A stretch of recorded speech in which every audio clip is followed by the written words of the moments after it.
Chaque jour, Charles et Carole vous présentent la leçon de l'école du sabbat.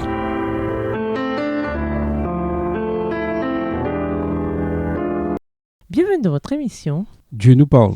Nous voilà à la leçon de jeudi. Jésus, notre seul médiateur. Lisons Apocalypse 13, les versets 4 et 5. Quelle marque distinctive de la bête découvrons-nous dans ces versets? Apocalypse 13, les versets 4 et 5. Et ils adorèrent le dragon parce qu'il avait donné l'autorité à la bête. Ils adorèrent la bête en disant « Qui est semblable à la bête et qui peut combattre contre elle ?» Et il lui fut donné une bouche qui proférait des paroles arrogantes et des blasphèmes, et il lui fut donné le pouvoir d'agir pendant 42 mois. La bête d'Apocalypse est une puissance religieuse apostate qui sort de la Rome païenne et qui s'étend jusqu'à devenir un système d'adoration mondiale. D'après Apocalypse 13, verset 5, c'est une puissance blasphématoire. Dans le Nouveau Testament, le blasphème, c'est s'arroger les privilèges et les prérogatives de Dieu comme si l'on était son égal. Lisons Luc 5, les versets 18 à 26 et Jean 10, verset 33. Quels sont les deux aspects du blasphème identifiés dans ces versets? Luc 5, les versets 18 à 26. Et voici des gens portant sur un lit un homme qui était paralytique, cherchaient à le faire entrer et à le placer sous ses regards. Comme ils ne savaient pas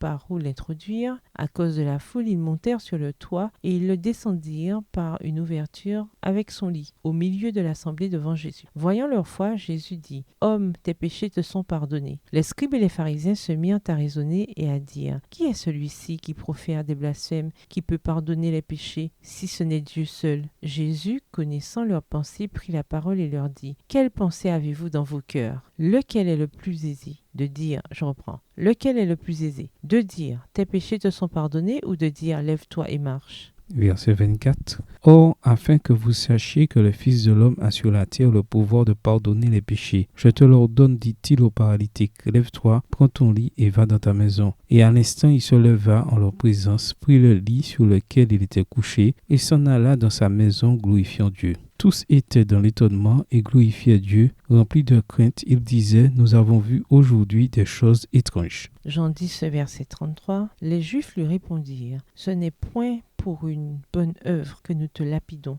mais pour un blasphème, et parce que toi, qui es un homme, tu te fais Dieu. Jésus fut accusé de blasphème par les chefs religieux, mais dans son cas, les accusations étaient injustes, car il a bien tous les pouvoirs et toutes les prérogatives de Dieu, y compris le droit de pardonner nos péchés, car Jésus est Dieu. Ou comme il a dit avec beaucoup de puissance, il y a si longtemps que je suis avec vous et tu ne me connais pas, Philippe, celui qui m'a vu a vu le Père. Comment peux-tu dire, toi, montre-nous le Père? Jean 14, verset 9. D'autre part, 1 Timothée 2, le verset 5 enseigne qu'il y a un seul médiateur entre Dieu et les hommes, Jésus-Christ homme. A contrario, l'Église romaine enseigne que c'est le prêtre qui est le médiateur entre Dieu et l'humanité pécheresse. Pourtant, le prêtre est un être humain, pécheur lui aussi. Il ne peut donc être notre médiateur, puisqu'il a lui-même besoin de médiateur. Le blasphème se définit également comme la revendication de tout homme à être Dieu ou à se tenir à la place de Dieu. Voici deux déclarations provenant de sources faisant autorité dans l'Église romaine.